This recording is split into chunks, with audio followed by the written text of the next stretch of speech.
The night of the Passover, Exodus 12. Moses called for all the elders of Israel and spoke to them in accordance with the command of the Lord, saying, Take a lamb from your flocks according to the size of your family and kill it. Take a bunch of herbs and dip it in blood that is in basin and strike with the blood the top and two side posts of the doorway of your house.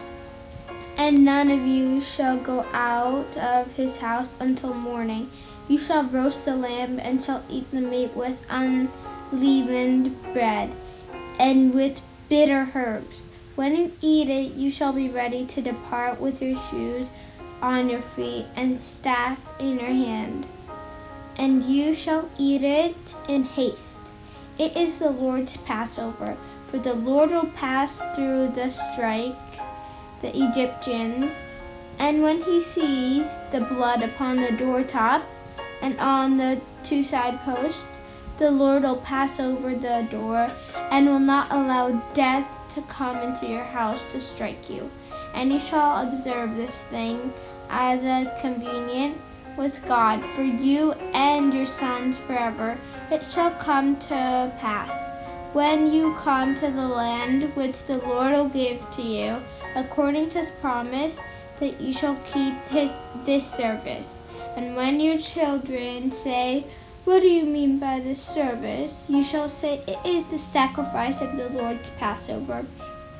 For he passed over the houses of the children in Israel and Egypt when he struck down the Egyptians, and he saved all their families.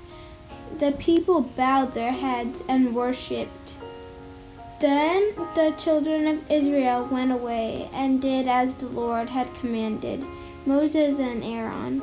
And it came to pass at midnight that the Lord struck down all the firstborn in the land of Egypt, from the firstborn child of Pharaoh on his throne to the firstborn of the captive in the dungeon, and all the firstborns of cattle. Pharaoh rose up in the night, he and all his servants and all the Egyptians, and there was a great cry in Egypt, for there was not a house where someone was not dead. Pharaoh called for Moses and Aaron by night and said, Rise up and get out from among my people, both you and all you children of Israel, and go worship the Lord as you have asked, and take your flocks and your herds as you asked, and be gone.